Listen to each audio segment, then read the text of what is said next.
Hmm. All right.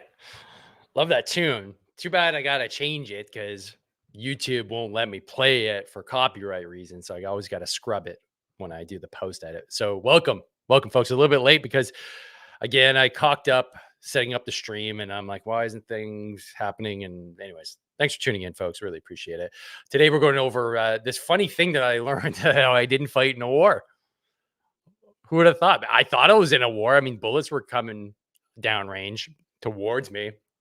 um, I was in a uniform that implied that I was in the military, but no, apparently, according to Veterans Affairs, I didn't fight in a war, and neither did you, most likely, because unless you fought in World War II or Korea, sucks to you, buddy. You didn't fight in a war.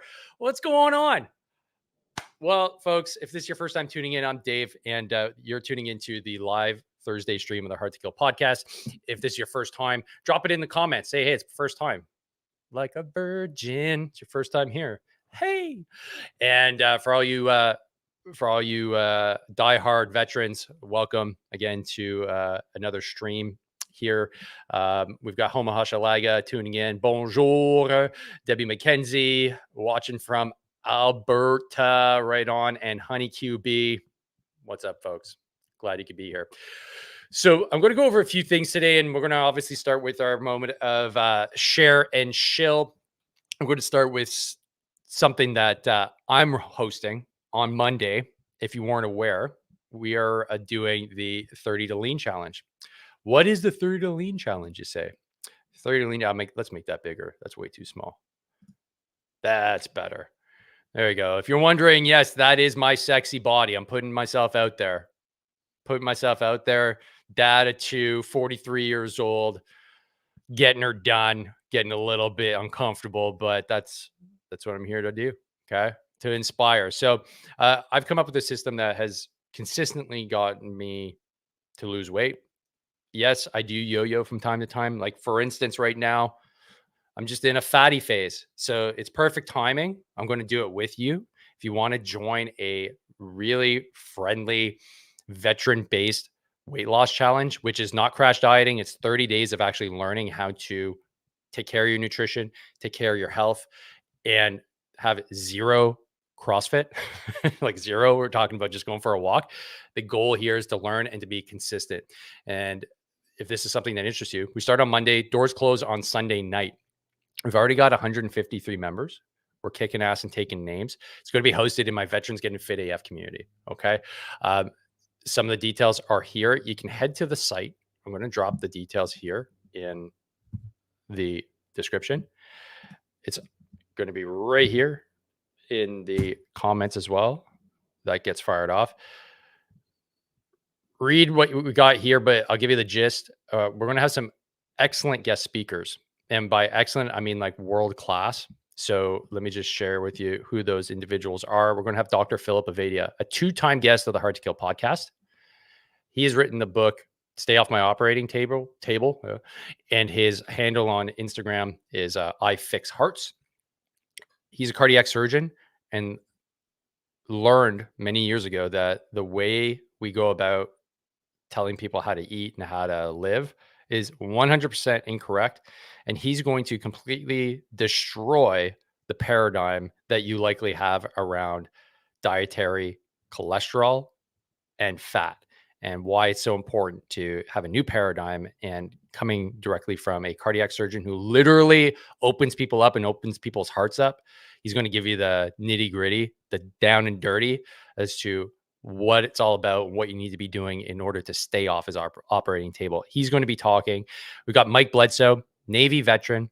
He's a mindset expert, was the host of the Barbell Shrug podcast back in the day. If you were a CrossFitter, you knew who this guy was.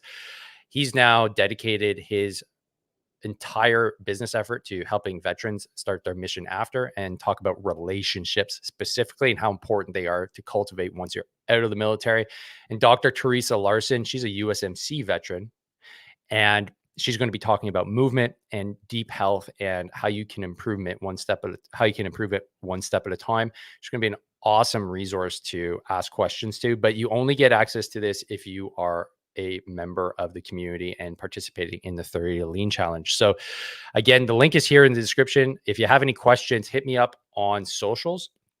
And you can find me on Instagram or Facebook. I'm there every day. And you can start asking me some questions if you want a little bit more clarity on it. But this is the way to get you down a few pounds before the holiday season and start processing the information that we start sending your way in order to not have that insidious weight gain of 3 to 5 pounds. And it's all done between now and Christmas. And make sure that you actually start going the opposite direction, losing weight rather than putting weight on that never actually gets taken off. So that's 30 lean challenge. Really excited about that. Another thing that I wanted to point you towards is Citizen Green TV. So what's cool is you may have seen some posts. I saw some posts on Facebook recently about Citizen Green TV. I thought I was like the only guy tracking this because I'm going to be featured on Citizen Green TV. So thanks to the Grunt Style Foundation and thanks to Grunt Style, we've come up with a little partnership. So my content was going to be showing up on here. What's Citizen Green TV, you ask? It's the only veterans plant-based and alternative health and wellness hub. So if we scroll a little bit further down, you can see here, we've got Tim Jensen right here. He's the CEO of Grunt Style. He's there obviously because the Grunt Style Foundation is one of the main hosts of this new venture. And I think this is just freaking awesome. When they approached me, I was like, hell yeah. Like, what do you need me to do? I'll do it all. So if you want to catch some content, not necessarily on YouTube, you're going to be able to catch some here on Citizen Green TV. We're just starting. So content's not up yet, but it will be in the near future. So you can subscribe. You can just send an email address. All right. So simple as that. So head over to Citizen Green TV and start your membership today. Can't wait. I'm fired up. That you know what? Tim's here. Tim's a beauty. He's actually written the foreword to my new book.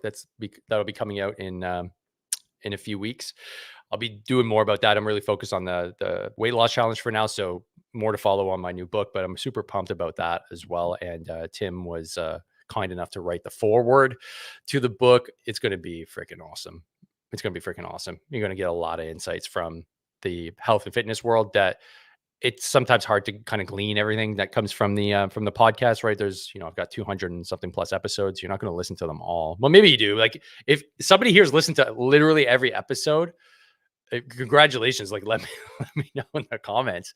That'd be huge. You're like a power user. That would be pretty cool. Even episode 1 in the intro episode, which are pretty rough.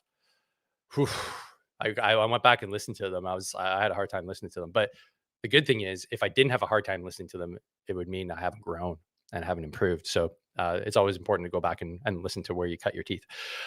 So moving on, folks, I wanted to go into veteran land right now. So our moment of share and shill is over. We're going to go into veteran land and look at what is popping off in the news. So in the Ottawa Citizen, just recently on October 2nd, legal action underway to force Canadian forces to release propaganda documents. Oh, man. Talk about a doozy. Whew. How did I not see this? A professor is taking D&D to court to force the release of records about the Canadian military's various propaganda schemes, including its 2020 fake wolves exercise. Do you guys remember that? That was weird, eh? That was in Nova Scotia. There was this fake wolves alert. And everyone was freaking out like, oh my God, there's wolves. Turns out it was a pure psyop. It was a psyop. Really weird, eh? So what's going on here? A professor is taking the Department of National Defense to court in an effort to force it to release records about Canadian military's program to target members of the public in various propaganda schemes. So this is weird, eh? Because this is the start of COVID. If you guys remember, I know 4 years ago seems like 40 years ago, but yeah, this was the start of COVID. Let's make this a little bit bigger so you can read it. Nope, not that one. That one. The application for judicial review was filed in federal court in September in Vancouver on behalf of Emma Bryant, an associate professor at Monash University in Australia, and an expert, I'm having a hard time reading, in military propaganda. That's interesting. So I wonder why she was able to do that. Is the professor? She's a professor.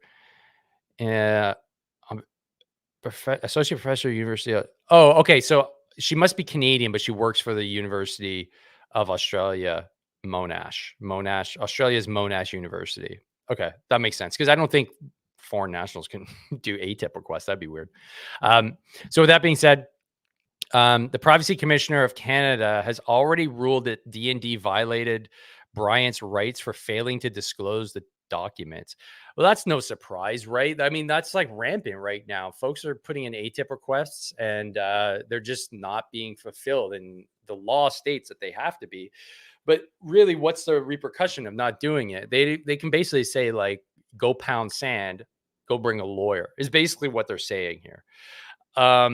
So this is just one of these interesting stories that will likely need to be followed up on. And it's definitely part of the bigger picture of just corruption in general, right? And lucky for you guys for being avid listeners, I've got a guest coming on the show that I've already interviewed, and we're doing a part 2 that's going to be talking about this level of corruption and ATIPs, and it involves the secret squirrels here. It involves high levels of government. It involves the trucker convoy. It's like, it's crazy. So you're definitely going to want to subscribe if you're not subscribed, because you're going to want to check this episode out. It's going to hurt your brain a little bit, but I can't wait to drop it next week, maybe the week after. I want to make sure I have both episodes so you can go back to back.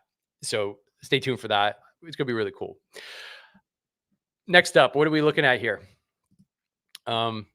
Calgary veterans call for resolution to bedbug infestation. Ew, we're living in a war zone. What the hell is this? What the hell is this? Does anybody know about this? This is the first I hear about it. This is posted October 23rd. We're the 24th today. Okay, so let's listen in. Let's see what this is all about. Our Calgary veterans that have lived through many difficult situations. Frank Dyke, a sniper overseas. I don't like talking about it. And Jim Sullivan, facing homelessness following years of service. They moved into this 16-suite supportive living complex in the Beltline in 2013. But lately, they've been dealing with a bedbug infestation, resurging every few months for the past year. We're living in a war zone, but we can't fight back. Well, they argued for 2 months of who was going to pay for it. Instead of spraying the whole building, they're doing a unit at a time. Dyke says he's now sleeping on a mat from the drop-in center after his latest round of furniture became infested. I just purchased my bed, $1,700. The property is managed by HomeSpace. They say they try to deal with infestations immediately. They say they've fumigated this building 5 times just since August, but that residents struggle to properly prepare for such treatments. Furniture does sometimes need to be removed, but it says Alpha House manages social supports for the building, including furniture and its replacement. There's a conflict on the current state of their suites and who's providing what. Alpha House says all of their occupied units are now fully furnished, providing these photos they say were taken during checks last week, including in Dyke's unit. But the Veterans Association say they were providing furniture as recent as this past Tuesday. If we didn't jump in, these guys would be still sitting on patio furniture or even milk crates. Alpha House saying in a statement it's working on all possible solutions, including relocation of residents where necessary. But Dyke says that isn't an option for him. Time is running out. I'm basically dying. I got less than 50% of my kidneys left. I like to have a rest of my time. Enjoy it a little bit. He says his unit is scheduled for its next round of fumigation next week. Sarah. Folks, think about that. This is the first I hear of Alpha House, so I don't think it's just for veterans, right? Social housing. Unlike here, where I literally am right now, this is a residence executive suites for veterans in transition, only for veterans. So, yeah, that's a shame. It's a real shame. I know with bed bugs, man, they're you got to eradicate them all, or else they just keep on coming back, man. It's a real big problem in a lot of hotels and stuff like that. And that's just a shame, right? They got to do complete fumigation for sure. And yeah, those old timers, man, it sucks if you don't have a place to stay that's stable, and especially he's struggling there. So hope everything gets sorted out there. Okay, so let's see here. Let's head the comments. What we got going on?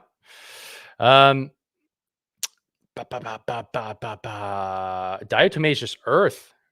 What are we talking about here? I just had a conversation with somebody about diatomaceous earth. That's why. Oh man. And pet and human safe. Okay. Pet and human safe. It'll kill the bugs. Okay. Interesting.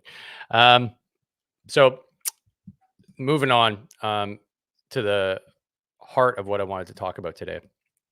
Has to do with veterans that fought in basically any war since Korea. There's news to me, but we're not really combat veterans. We haven't been considered for wartime benefits. So if you're listening and you're like, yeah, of course, Dave, like, duh. Okay, well, I'm catching up. Okay, I'm trying to keep up. And that's part of having the conversation here. The podcast is that I'm learning new things as we go along, which is pretty cool. And to give you guys just a quick update, I was chatting with, nope, don't want that one. Just chatting with Jody Middick. And, we were having the conversations about how the Veterans Affairs treats its veterans. And for somebody like Jody, who's missing both his legs, to be under the constant sword of Damocles that if you get out of line, you don't submit paperwork on time, we'll just cut you right off. That doesn't sit well with me, because if, like you said, if they can do it to him, they could do it to me, or they can do it to anybody. And it's the way policies are actually crafted that allow a bureaucrat to just arbitrarily say, well, you didn't fulfill this one criteria, so you no longer get your benefit. That doesn't sit well with him, nor does it sit well with me. So just a quick update. He told me to pass the word along that he is supposed to have a conversation with the Deputy Minister of Veterans Affairs. That hasn't been sorted yet, so more to follow on that. I did want to go over some of the, and unfortunately I closed them. I don't know why I did that. I wanted to go over some of the comments that were made on the video, because we've been asking folks to submit some of their experiences, right? So the unfortunate reality is that this isn't anything new. This is something that has been going on for a while. And if we look at just some of the comments here, I'll just share them with you. When I open up the video that me and Jody did a few weeks back, they're a bit disheartening. I'm not going to lie. So everybody should be able to see that now. Experience the joy of fast heartburn relief. I don't care about fast heartburn relief. So going over some of the comments here, and I'll just show Tracy Short here. My personal opinion, any veteran that has served in combat should not pay any taxes. Any veteran that was injured during combat duty should be cared for with full medical and psychological options available. The system is broken, and according to Trudeau, they are asking for more than we can give. That's a quote from him. Yet we pay full pensions and medical benefits to politicians and every federal employee that may or may not be sitting at home in their pajamas collecting our money. Veterans should be top tier and the idiots in Ottawa on the lowest tier. Yeah. I mean, let's be honest. I mean, there's no federal worker that has their pension with strings attached, right? They work, they pay into their pension, they retire, and they get a pension. I don't see how this is any different for us in terms of because they're clear to not call it a pension. And there's obviously reasons for that. They call it benefits, they call it awards. And Jody brought that up in our conversation, right? Because it allows them to do things to the payment structure and the schedule that wouldn't be seen as favorable in any other domain, in any other branch of the federal public service, for sure. Now, This is really good. There's one here that I really wanted to go over, and unfortunately I may not find it. I think this is it here. Yeah. A direct quote from Veterans Affairs to me in 2007, 2008. After I came back from Afghanistan, you are not a real veteran because you never fought in a real war. Veterans Affairs does not give a damn about veterans, as a bureaucracy that only cares about its bottom line. Also, if you go back in the 90s when we were involved in the former Yugo, there are several stories about Veterans Affairs screwing over vets by not purchasing wheelchairs and things of that nature. The two commonalities between now and then is that the Liberal government was in power. I'm not saying that Veterans Affairs is better when the Conservatives are in power, but because it isn't, however, it is way worse when the Liberals are in power. So yeah, that was really interesting because I'm a member of Trouble Victor, so 3V, and we're just at our monthly social last night. And Mark Walden was one of the founding members of Trouble Victor, and there's a Mark Walden Award, and it was handed out last night to our president, Dave Sutcliffe. Shout out to Dave. And Mark was in the former Yugoslavia and got sick from toxic exposure, which ultimately killed him. And just that alone is troubling because he wasn't the only one that got sick and died from the toxic exposure over there. And now we're seeing it with GWAT veterans, Afghanistan, Iraq. And the level of care, and especially for those that fought in Medak Pocket, I read the book Ghost of Medak. There was no mention of the fact that Canadians were in the middle of a war, because that's what it was. It was full on war. They came home, they wanted to sweep it under the rug, and then effectively tell the veterans to go pound sand. You're not getting any recognition nor coverage of the toxic exposure and that weird, like it was red sand or whatever, the red dirt that they were exposed to. And that being said, like now we're seeing history repeat itself again in the GWAT veterans. We breathed in all those toxic fumes from the burn pits, not to mention just the sheer amounts of radiation you got from sitting next to the comms units. Like it was just, JP8, like the list goes on and on and on. And last week I covered the fact that veterans are starting to see now Veterans Affairs come around and award them, a service related injury for cancers based on toxic exposure. So we're starting to see cracks of light happen. And I'm hoping that starts to accelerate a little bit more. And interesting enough, I just had an individual on the podcast just before getting online here and starting the live that talks about genetic testing and identifying susceptibilities to certain toxins. And he was for years very sick and had chronic pain and couldn't figure it out. Medical doctors couldn't figure it out. He couldn't figure it out until he realized he had a susceptibility to lead, and his lead levels were insane.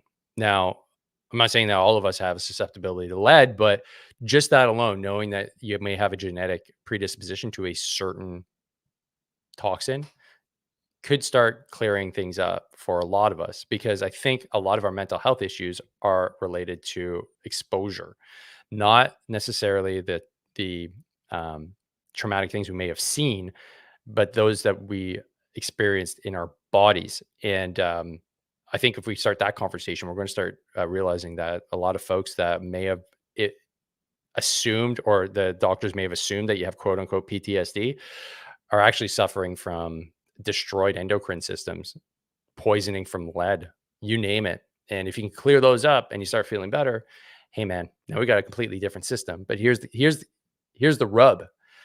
How do you get a doctor to actually start going down that path with you? Because all of us are forced to go into our public system, and it's province to province. There is no VA or VAC based medical system like they have in the United States. So you have these doctors that are completely clueless. And, I had this conversation with Jody as well. Like, I go to my doctor and he's like, "Oh, why were you in Afghanistan?" Because I was fighting the freaking war, man. He's like, "Oh, yeah. Okay, cool." And I've known him for like 15 years. It's still kind of, he doesn't know. He doesn't know the battle damage. He doesn't track why I'm looking for toxic exposure and markers that he can't even test for. He doesn't understand, that the lingering issues can have long lasting effects. He's just concerned. He's like, oh, your cholesterol's a little high. Maybe we should put you on a statin. It's like, bro, come on. And if you're dealing with serious injuries like amputations, they don't get it. We did stuff that was insanely difficult and suffered a lot of battle damage, but our medical system is not equipped to deal with it. It's the best analogy would be like we're a pro athlete and we have all the battle damage, but we're getting subpar medical attention and therapists, right? That don't know what to do with us. A pro athlete, like a guy like LeBron James, I think spends $2 million on his trainer, you name it. Like they look at recovery, like it is a science, right? Because he's got 22 years in the NBA. Okay, I'm not saying I'm LeBron. I'm not saying anyone's like LeBron. Okay, no, I want you guys looking like, bro, is Dave saying that he's like LeBron James? No, I'm not. I'm not saying that. But what I am saying is that when you go do some war fighting, you know, the amount of a demand on the body and then the battle damage that you take on requires a much more nuanced approach, and everybody's a little different. So that means you need to have flexibility in the system. Well, flexibility costs money. And going to your regular run-of-the-mill doctor and they sees you maybe once a year because that's all he can do, unless you have something serious go wrong, we got a broken system. So I'm hoping that we can start the conversation and start pushing for more in terms of, I guess, awareness, but also to start lobbying so that we can actually get the care that we need. And there's not many of us. You know, there's not many of us. There's what, 40,000 Afghan veterans, if that. There's a lot of us did multiple tours. I'm not one of them. So that, you know, could you take some of those billions of dollars that go to these like fluffy programs and just say, hey, we're just going to like establish a nationwide health service for veterans and get some doctors on board and be like, you just work with veterans from now on. How hard is that to set up? I don't know. Maybe I'm just naive. Maybe I'm just totally naive. What do you folks think? Am I totally naive? We shut down like the Veterans Hospital, like I can almost see from my house.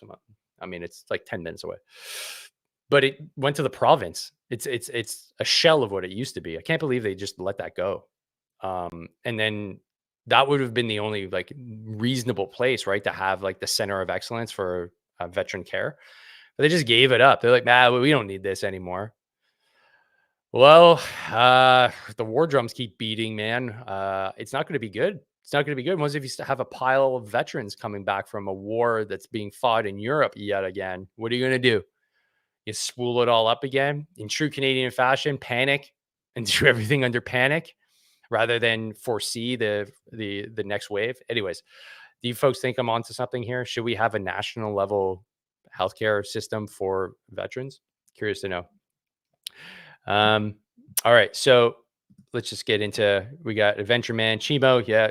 What does Chimo stand for? I hear it all the time. All you engineers like, Chimo, is it Latin? Never got to the heart of that one.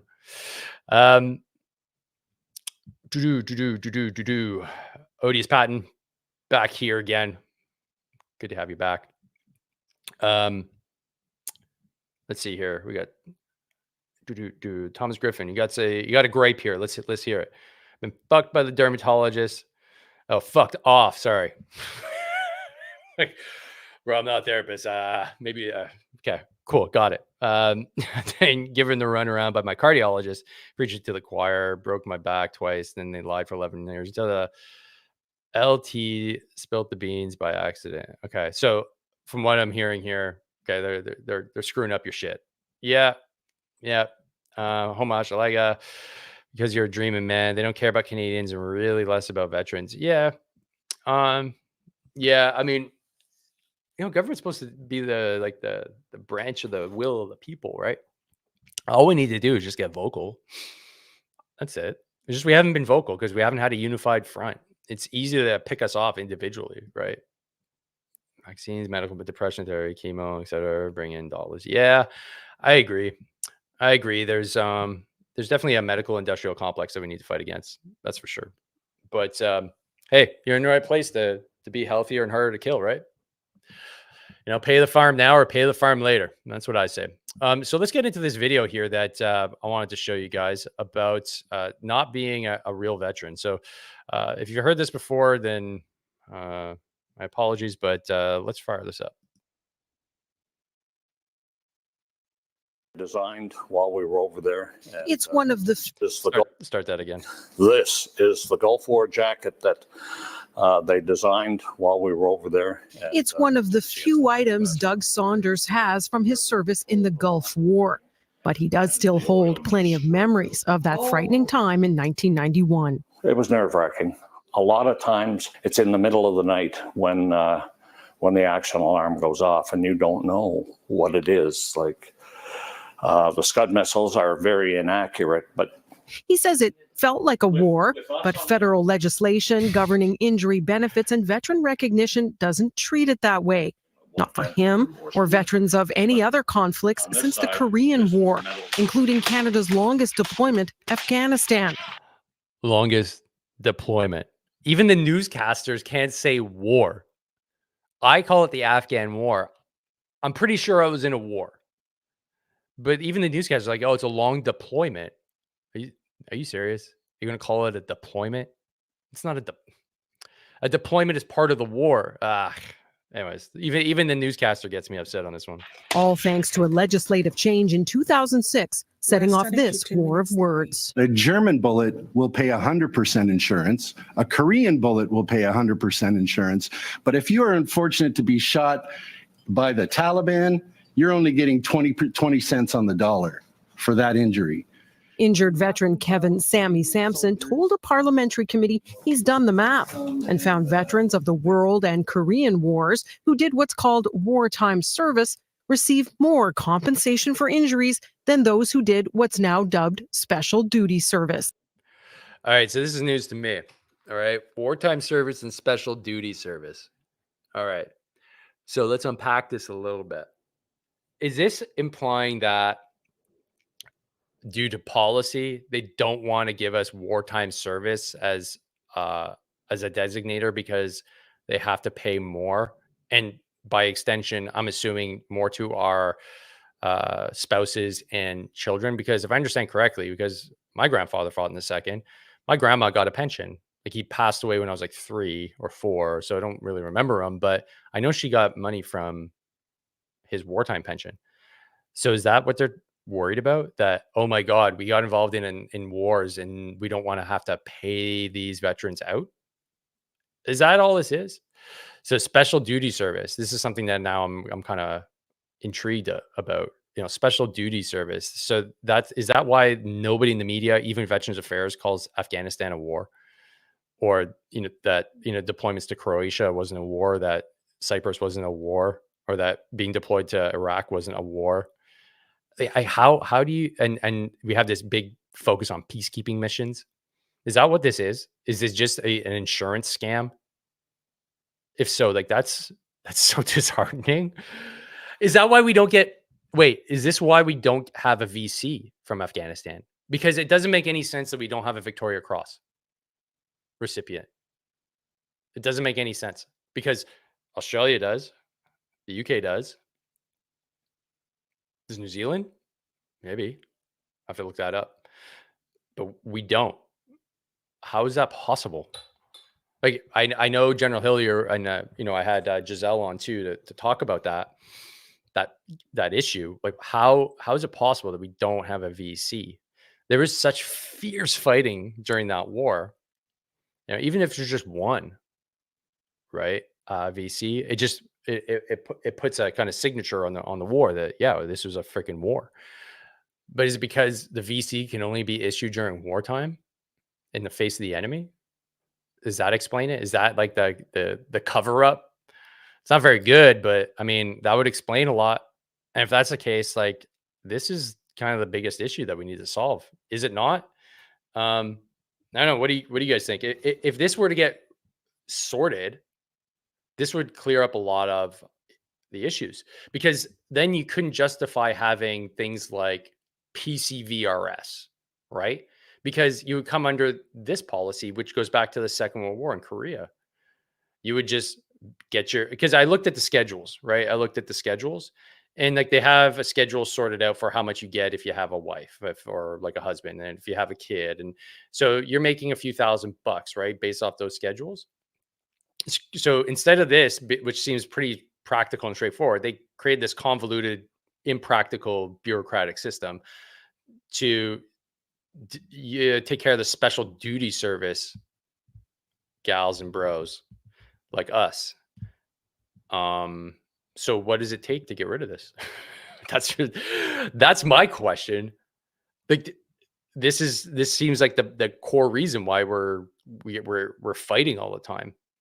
They don't recognize this as having gone to war, when clearly we went to war, but based off of the policy, we didn't. This seems like a Monty Python skit or just some like weird alternate universe. Is this the right time to use Kafka-esque? That's my new word of the day. You can fact check me. I don't know if I used that correctly. Kafka-esque. For all you like nerdy word, like book types, let me know. Honeycube, I use Kafka-esque correctly? Okay, sweet. Thanks. I went to university. I just didn't go for English. So that's great. Thanks. And Odious Patton. Yeah, Jess La Rochelle. Yeah, I was just having a hard time remembering his name. Yeah, that's exactly it. I mean, he was severely wounded and fought off the Taliban and saved his platoon, right? Like, that is, in my mind, VC worthy. But no VCs for you. And like I said in my last episode last week, I submitted my request for the sacrifice medal, which a lot of us would theoretically qualify for. But again, it's Canada. They don't push it to you. It's weird that you have to apply for your own medal. It doesn't make any sense. It should be something that is, sent off by your commanding officer or the, Veterans Affairs. If they recognize, hey, you got like a service related injury that happened in theater and it meets our criteria, here's your, in the States, Blue Cross, but in this case, sacrifice medal. Very interesting world we live in here. Let's just put it that way. So I like this. La médaille de la VC fera craquer le barrage. That's very good. So I'll translate that. The VC would open the floodgates. And I think you're right. If we gave a VC to somebody, it would open the floodgates to say, like, well, this can only be awarded during wartime. This was war. So therefore, the 40,000 of us that fought during the war require some better compensation. Interesting. Okay, carry on. I trailed on for too long. We've been calling missions anything but war, and we've been calling it very specifically special duty service. And the purpose of that is to deny injury benefits or disability benefits from veterans who are injured. The Department of National Defense and Veterans Affairs both. Okay. Does anybody here know Sammy? Is it Sammy Sampson? Is it Sammy Sampson? Is that his name? Let's see here. I don't know him. Kevin Sammy Sampson. Okay, I'd love to have a chat with him on the podcast. Okay, if you guys have me on Instagram or Facebook or X, drop me a message. Be like, yeah, I can put you in touch. I want to have a chat with him. I want to talk about this some more and just have a conversation. Obviously, he's well versed in the subject, and I think we need to push this button a bit more. Declined interviews, although top military brass at that same committee acknowledged the two categories. Applying these categories is not meant to signal greater or lesser respect for service members. Veterans Affairs insists modern-day veterans simply receive different kinds of benefits, like employment support and rehabilitation. Can we simplify this, make it easier, and make it fair so that every veteran is treated fairly and equally? This battle, not just for Gulf War veterans, but all those who have served at their own risk. Heidi Petracek, Global. All right. So, so there we go. I mean, I'll be honest, like, until we clarify these things and sort them out, it's going to be a really hard sell if there's another conflict, right? A conflict. I mean, I can't even help myself. Another war. Okay. If there's another war, we're already in the middle of it. We're already funding the Ukraine-Russia war to the tune of a few $1 billion. We're clearly on a side. We're in the war. We train their officers and soldiers. We're in the war. Just because we're not literally exchanging blows with the Russians doesn't mean we're not in the war. What's to say that doesn't escalate? And then what? We just have the same old system.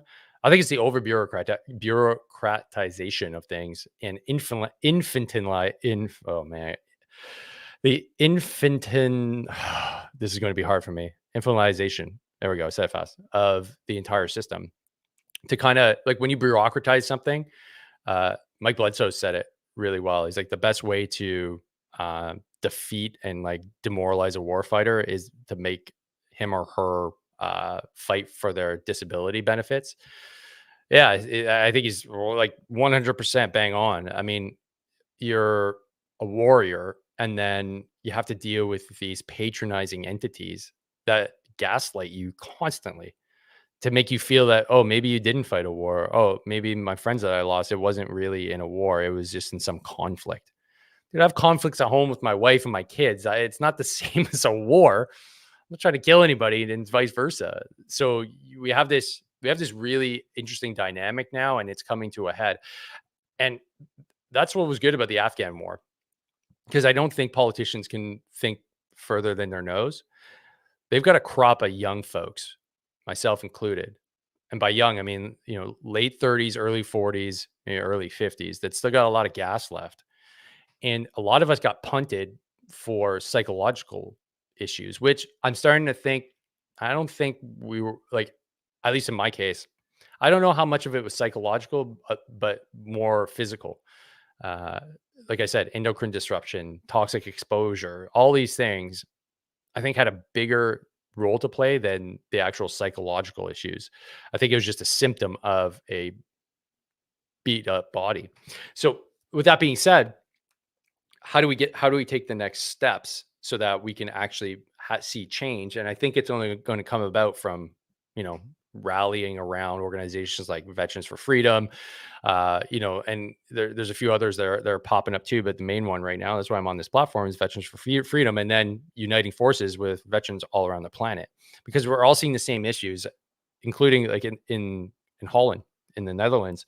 They have a union and they're pissed, man. They're super pissed about the Afghan war because they didn't provide enough clarity. They're not supporting their guys on the way out. They have some of the same issues, and in the US, they got the same issues too. So the more we can interconnect and see the commonalities in our problems, the more we can have a united front and see what other folks are doing so that we can apply the same strategies. And rather than go full head on like YOLO into confrontation with the government, we got to be smart. Like we've all learned, a lot of us, how to flank and use psychological operations and be intelligence analysts. Like we have a lot of skill sets. We can do this. It's just we need to be smart about it, because we need to, at the end of the day, we want us to be taken care of. So that's what I do here. So last thing I wanted to just cover off here is just let's just look at what they showed here on the video, right? They were looking at, this is the Veteran Wellbeing Act, and this is what came out in 2006. And in my conversation with Jody, he's been mentioning this, and I had nothing to do with this back in 2006. I was in, but I didn't know anything about this. I didn't realize how this might impact my life down the road. But it's a big piece of legislation. And from what he was saying, the initial thrust was to have the veteran population and the RCMP come under this banner. And the RCMP was like, you can go suck eggs. This isn't going to happen. But they have a union. They have somebody to negotiate for the organization. And I think that's the reason why we get the short end of the stick. There's no veteran union. There's no union in the military. And I think we're at the point now where there's an inevitability, and the initial folks that are going to take that leap and in the Canadian Armed Forces start a union are going to eat shit, because they're going to get charged. They're going to be drummed out potentially, but there has to be somebody to actually take that action and start the process, because I think that's the only way the abuses are going to stop. Like, the abuses of power are just absolutely insane. Absolutely insane. And they're all coming out to light now because we have the internet and we have meme pages, and I get a trickle and I share what's going on. what's happened over the last like 30, 40 years, like some of the stories are just absolutely disgusting. Like basically it's torture for a lot of folks. And that can't happen. And if you had a union, you can hold people responsible. You can hold administrators responsible.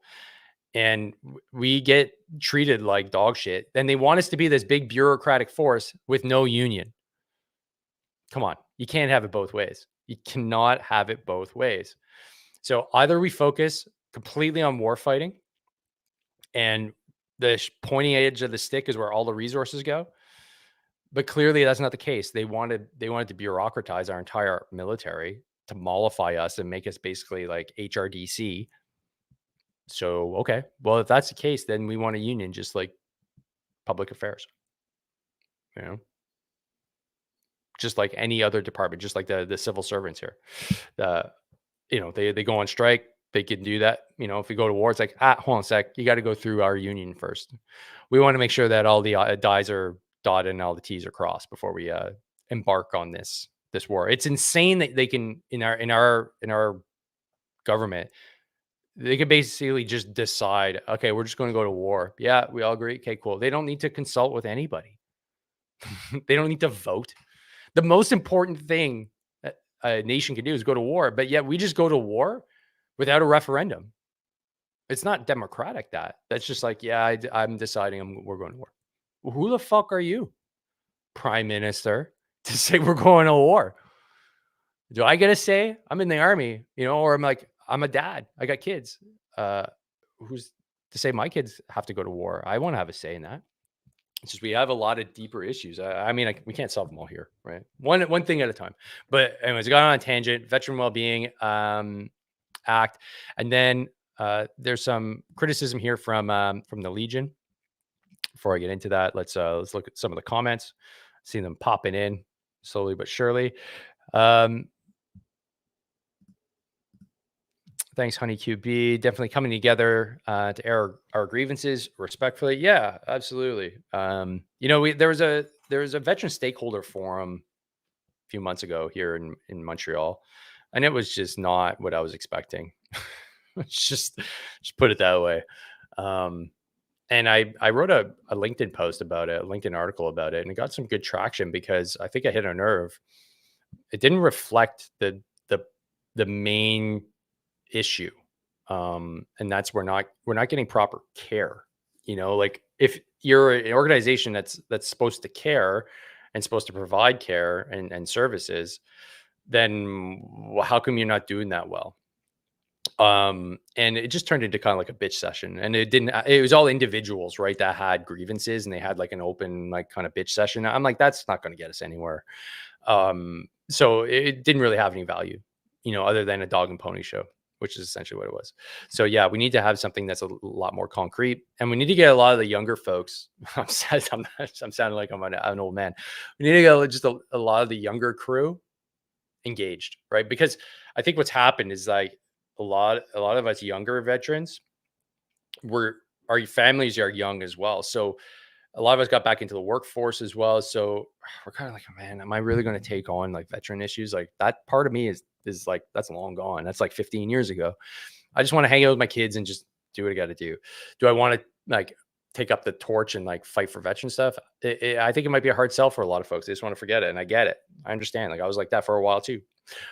So I think that's kind of what we're dealing with. There's just not many of us. So, we need to lean on some of the older, folks, right, that are, Gulf War veterans, right? For instance, Medak Pocket veterans, Bosnia veterans, Cyprus veterans, to try and unite the cause, because our causes are a little bit different. But in terms of, there's like a mefloquine issue, but now there's like a vaccine issue. Like, so we have all these like varying issues that we're really passionate about, but ultimately the big umbrella is that we're just not being taken care of. So we need to figure out a way to unite that front. I agree. Mark Smith, good to see you're dipping your toe into ideas as opposed to everyone else usually battling to be the master of the obvious. Yeah, we're trying here. Odious Pat, you're talking about disbanding the RCMP. What are we talking about here, man? Disbanding, what do we get instead? Don't we need something? To have in the frontier lands? I don't know. All I know is that they're not doing well. They're not doing well as an organization. I'm not part of it, obviously. I just have some friends that have served there and have operated with them, and I did a little work with them as a military member with a non-police matter. It was just shocking to see how they operated and how they treated their folks, just on like a tasking level. I was just not impressed, but I don't want to judge the whole organization based off one experience. Why do you think a union is useful, considering how all unions worldwide instantly abandon their members during? Yeah, you know what? You bring up a very good point, Mark. I was abandoned. I was working for the public service at the time. So I think the union would strike a bit of not fear, but force them to be more responsible. Because I don't have any other solution, I'll be honest. Yeah, my union completely abandoned me. They said, "Well, the government says you have to." So, and I'm like, "But I work from home. I don't. What do you like? I don't ever go to the office." They're like, "Well, you kind of have to." I mean, isn't that the point of your job is to push back against government regulation? Because if not, then you're just part of the government. And why do I pay dues? They didn't have an answer for me. They really didn't like that. So I lost my job, but thankfully I have veteran benefits. Yeah. So I see your point. No, I do see your point. 100%. And then last question here, or last comment: legions are what they used to be to vets, military, and yeah, exactly. The legion is just a shell of its former self. So I don't know if it's the right institution to try and bring back to life or not. I don't think it is. I think it's from a bygone era. So we're rapidly moving into a decentralized world. So I don't know. But I'll just finish here, guys, because it's getting close to kid pickup time in my world. But I appreciate you guys tuning in. The Legion had some issues with the Veteran Wellbeing Act, and the things are not well defined, and details are urgently needed to understand their impact on all veterans and their families. And they are information provided by the government around the new pain and suffering compensation implemented on the 1st of April 2019 is not clear. It is unclear if gaps will remain in a disabled veteran's lifelong financial security. Yeah, that's literally what we're talking about here. Like Jody's missing his legs. Like this is what we're talking about. It is unclear if gaps will remain in disabled veterans' lifelong financial security. And I think they're more concerned about when you hit 65, is there still coverage enough to, be like well off enough that you can manage, or do you just follow on OAS? Information provided by the government around the new additional pain and suffering compensation implemented in 2019 is not clear. 3 grades of compensation have been identified, but there are no details on how those grades are calculated. Yeah, that's a problem. Information provided by the government around the income replacement benefit in 2019 is not clear. There are no details on what the adjustments will be for eligible veterans who have not yet served a full career in the military. Interesting. Yeah, that is interesting. Yeah, and the whole deal with this, I mean, from my perspective, as a veteran who receives the income replacement benefit, is that like I don't fully. It's not transparent. How long do I get to stay on this, and how much work do I have to do to maintain it? And I always feel like it's going to get cut, because I mean, I have had it suspended for 3 months because they overpaid. And that's a whole other question. Like, they overpay, and then you go to CRA and say, well, they overpaid me, but I pay taxes on that money. And they just basically told me to go hit the bricks. What do you want us to do? Go talk to Veterans Affairs. I'm like, but I did. And they said, go to talk to CRA. It's just, the system is just so convoluted, and you never get the same answer from anybody, because they've made it into this big complex, like Lego construction of like Duplo blocks and Lego and like constructs, and like they just keep on building on a shitty foundation. It doesn't make any sense. So I don't know the first thing about like where I'm going with this whole process. I'm always worried that next month I'm just not going to have an income. It's not a good way to live, I'll be honest. It provides one of the highest levels of stress in my like day to day or month to month. you know, at least with a job, it's like, no, you have a contract and you have this job until, you know, the contract's over, or you know, suck at your job and you lose your job, or the company downsizes. But at least, you know, like, unless something really bad happens, you're going to get your pay. I just don't know every month if my pay is going to come in. And, you know, most of us have that same opinion. I don't know if you have that same opinion too, if you're on the IRB. And then the whole idea of like the deck, like, what is that? You know, I don't even know. That's a source of stress for me and my family. That's for sure. So if it is for you too, let us know in the comments. But I know that veterans prior to 2006 don't quite have the same, and maybe I'm generalizing here, but don't quite have the same concerns.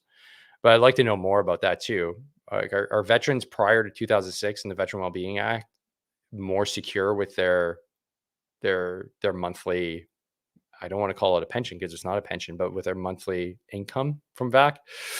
That's something I'd like to know too, because it never seems clear. Never seems clear to me. And then, like, I arbitrarily got more money the other day, and I was like, okay, where'd that come from? I don't know. I guess I got a new decision. So, okay, thanks for the extra cash. And then, you know, the whole, you know, PCVRS, which I don't know why they exist, other than I think it's a huge insurance scam. That's my take, and I'm sticking to it. And then the education benefit, which I can't access. I have tens of thousands of dollars that I've tried numerous times. I was literally in school. They're like, no, you can't use it. We didn't approve that. Like, I know, because I got it after I was already in a master's program. And then they said, well, yeah, too bad, so sad. That doesn't make any sense to me. Why wouldn't you just say, hey, yeah, cool, you already went back to school before? Awesome. Yeah, we'll cover the costs. Just send us the receipts. Can't use it. Can't use it for any of the business courses I've taken, because they're like, man, it doesn't relate to your plan. I'm like, what's my plan? Oh, you have to ATIP it. Oh, fuck. Like, what do you mean I have to ATIP my plan? That doesn't make any sense. So many things have not made sense. And this is just my experience. I can't talk for everybody, because I think literally everybody has a completely different experience, because the system isn't standardized. So anyways, this was just an episode to kind of get into the issues with, you know, wartime veterans and the convoluted policies that are around it. So slowly but surely, we'll get into it. I hope to get a politician on here at some point that is brave enough to actually talk to somebody, not in a controlled MSM interview type setting, but just a conversation. So one day, I hope that happens. One day, I hope we can get somebody that would gladly come on and talk to somebody who's not going to give them any softball questions. But we'll see. Canada's got a long way to go before folks kind of accept that. So that's it for me, guys. I'm toast. And thanks for tuning in. Really appreciate it. We're going live again on Thursday. And just to recap, don't forget, there is the 30 Lean Challenge that is going on. That's going on next week. And we're looking for participants, man. We got 153. The link is here. It's in the comments, but I'll be dropping it in the description as well. If you're looking to lose a few pounds and get the engine started, start that journey, this is the place to be. It's for us, by us. And we can see here, we got 153 folks that are willing to get after it. I'd love for you to be one of those new folks. So doors close on Sunday at 2300. So get your registration in, get signed up. We'll see you on the challenge. And don't forget to subscribe, like, share, and hit the bell notification on this channel or whatever channel you're on, so that the algorithm knows you like Dave Morrow stuff. All right, that's it for me. Have a good rest of the week. Have a great weekend, and we'll see you next week. Peace.